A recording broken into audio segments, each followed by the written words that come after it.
we have a spontaneous interview. It was just so beautiful here in Yosemite Park that we decided to make some shots and also talk about something beautiful. Let's say, would it be nature in California? Okay, I know nothing about nature in California, but Oh, come on. we can do that. So tell me, please, a couple of words about yourself. So we were together with you studying ecology in St. Petersburg State University, like ages back. Yes. And now you're a marine biologist living in Seattle, right? Yes, that's correct. How long you've been living in America already? I have been living in Seattle for 7 years. So I moved to do my postdoctoral studies on ice-associated seals with the University of Washington. So I was with them for 3 years, and then I moved on to another project, and right now I am working for a private consulting company, and I'm also a contractor wildlife biologist with Fish and Wildlife Service. Okay, Yes. what kind of stuff do you do? We mostly do management and conservation of Pacific walrus population and polar bears in North Pacific. Oh, Yes, that's big animals. they are. Do you get to see alive? I mean, those who... Well, sometimes. I actually just started recently in this position, so I'm looking forward to next season when we get to actually go to the Arctic on a research cruise, and we are going to find a bunch of walruses there and study them. Okay. So, We recently had one walrus coming to the shore of Helsinki, yeah. which is quite rare, if not exceptional occasion. And it apparently got lost. And then it even got to somebody's backyard overnight. Yeah. And then some vets tried to bring him to zoo, but he died during the anesthesia. Yeah. Yeah, I that was- heard that story. It was Yeah. very sad, and Yeah. apparently the female was, very exhausted after a long trip and maybe sick. We don't know, but apparently something went wrong with the Yeah. sedation process. So. Yeah, whole Finland was watching the process, but Yeah, yeah, unfortunately, it happens. You yes. don't know what causes animals to travel that far away from their habitat. So, Yeah, who knows? We tend to disturb ecology quite a while. Yes, quite a lot and quite a while already as humans. yes. I think Oh. we arrived to our destination. Yes, the trail called Mirror Lake. And that's the lake. Lake is apparently frozen. There's some snow falling from the trees.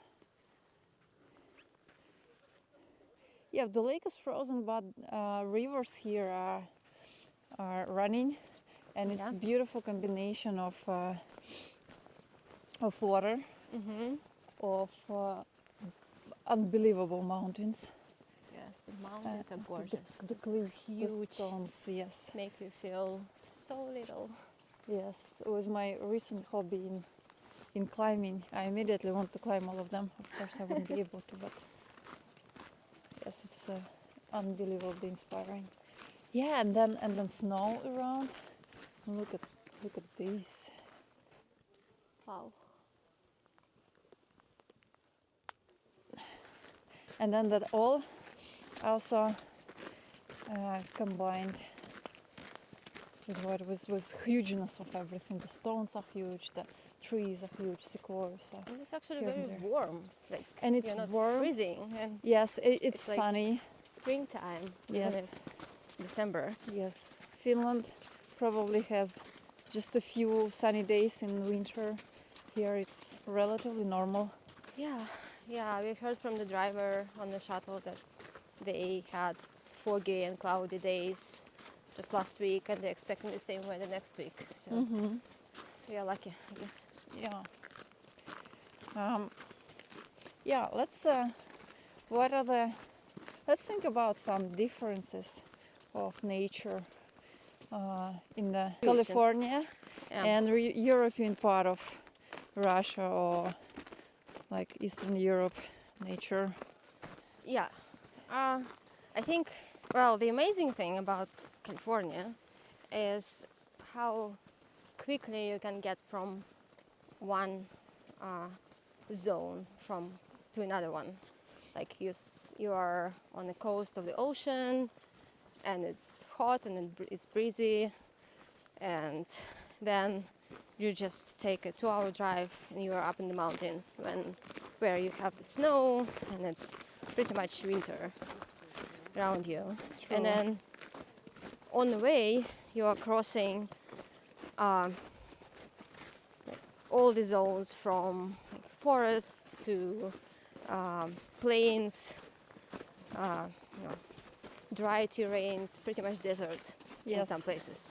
So I think that's very interesting. On this very trip, we are planning to visit Yosemite, where we are now, and then also go to Death Valley, right? Which is a desert. Death Valley is on the border between California and Nevada. So it's already almost in a different state, almost entirely. But this is the hottest place on Earth, Death Valley, in the summer, fortunately for us. Yeah. Do you know how high it goes? I think it was somewhere around 60 C, like the maximum they recorded.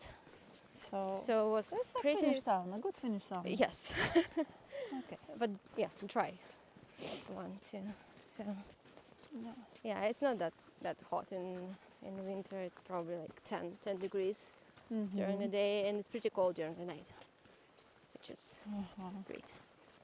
Yeah, the temperatures here are striking. Well, everybody says that the weather in California is very nice, but I, to be honest, have problems with that because, first of all, there is quite a lot of contrast between day and night, and it's constantly either too hot for me during the day or too cold during the evening times. Yeah, not very comfortable.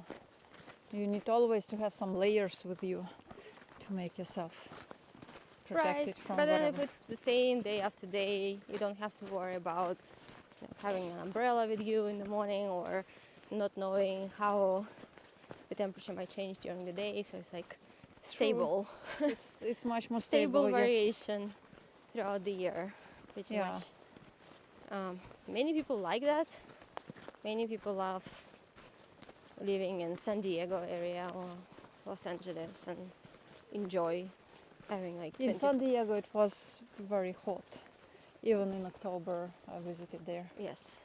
Okay. Yeah, it's pretty much Mexico, so. Okay, back to the nature. Yes.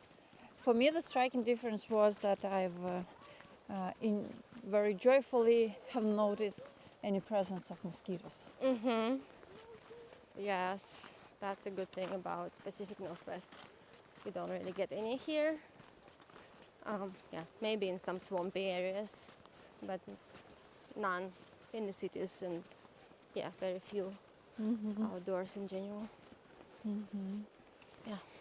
Here, speaking of organization of national parks, we have a little bit of infrastructure that just in the middle of a trail, a toilet, which is amazing. Then people don't need to do it all around the place. Yeah, and it's actually illegal to do it elsewhere on a trail. Yeah, some info sheets here. Yeah, Finland also takes it seriously. So everything is well organized, and there are also woods, like firewoods, in the camping sites. Yeah, I guess if you provide people with options how to behave normally in nature, and give them infrastructure, They're happily then- becoming much more yeah. civilized. campsites. Yeah, there's no need to just leave trash wherever or put on fires in the middle of the woods. And Oh, wait a second, I want to check the river. We can hear it now already. There it is.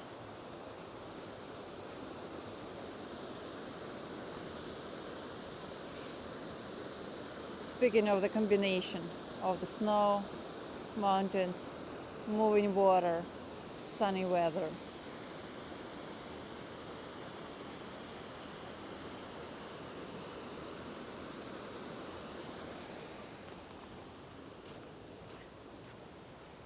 Impossible not to make pictures in here.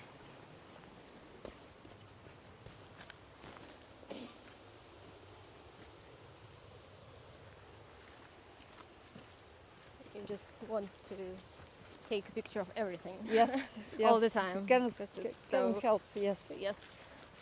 Another thing I can't help is just watching all the cliffs.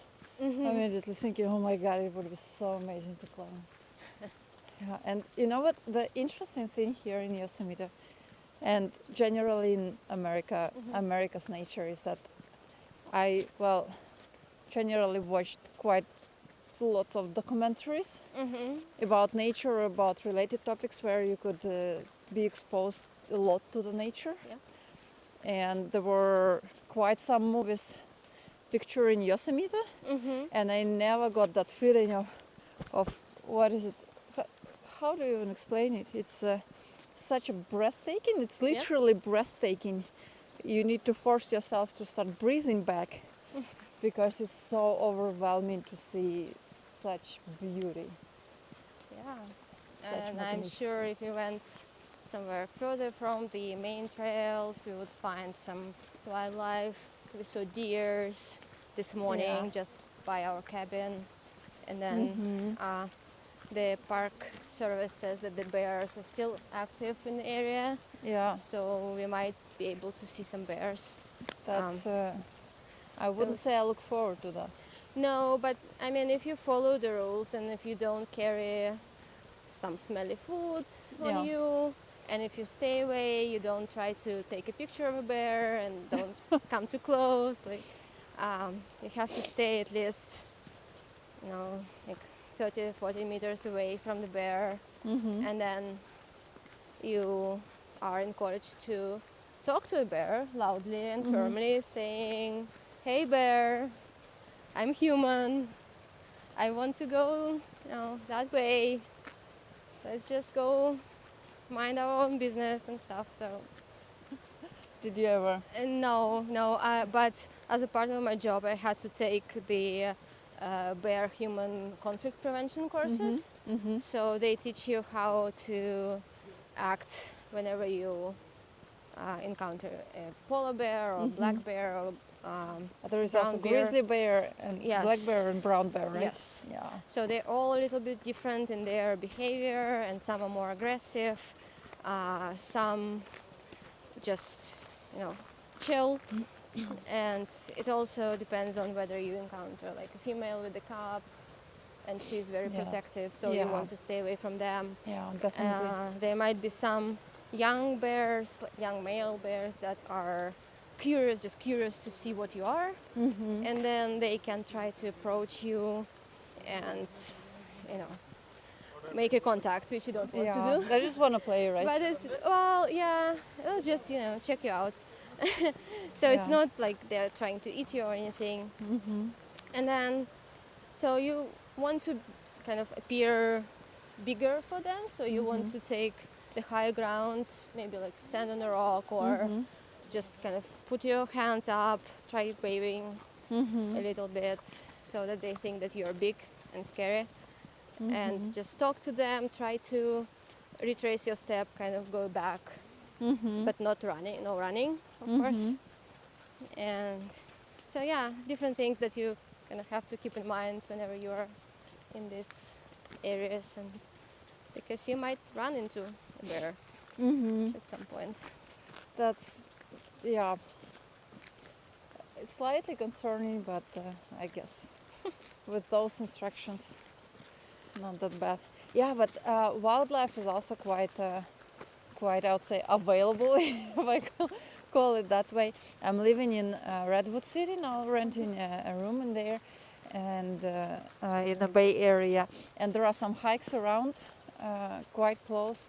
And the house rules, it's even there. They say that be careful when you go on a hike, because especially at dusk and nighttime, you can meet those cougars, mountain lions, right? And I understand it's quite a big cat. It is. Which can eat you. It can. Well, yes, it probably won't attack you, but yeah. Yeah, You so never know. they definitely would attack your small dog. Yes. Because it's an easy target. Fortunately, I have none here, at least. And yeah, but even for a human being, it might be dangerous, right? Yeah, it might be, of course. So better not to go hike alone in the evening. Sure. Yes, a bigger company is. Yes, you have to be loud and visible, and they have to hear you from ways away, to just walk away quietly.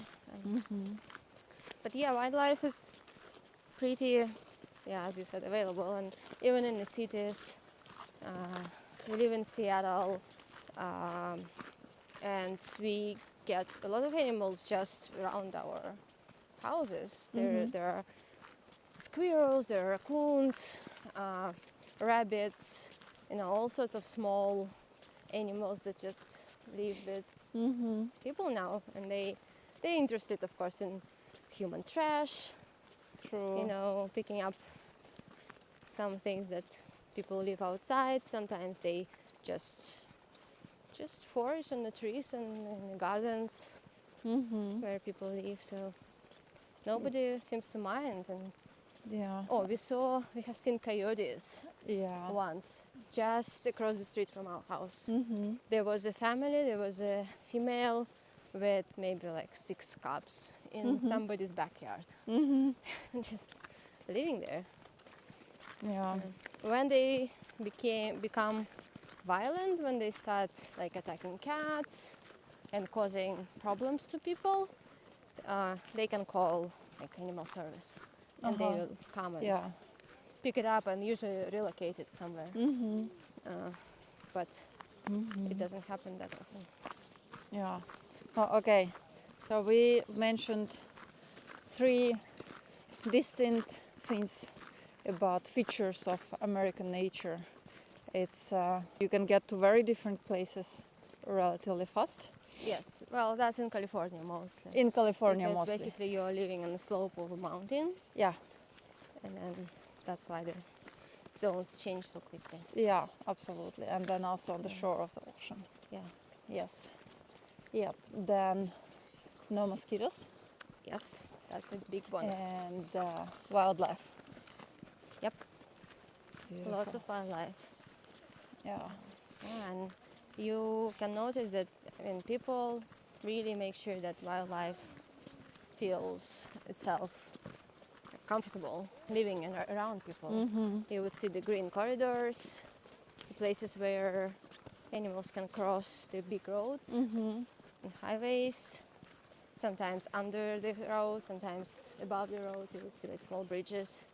So that's important, because otherwise you just divide the habitat into multiple small ones, and that's mostly bad for especially migratory species or populations that change their location from season to season. Yeah. So. What's your personal favorite spot or moment or trip ever in America or not, or experience on the nature, or maybe several favorite moments? It's hard Quite to a big tell. question. Yeah, it's a big question. Do you remember our ecological expeditions? Of course, Yes. The White Sea. White Sea was beautiful. Yes, the Vorskla forest.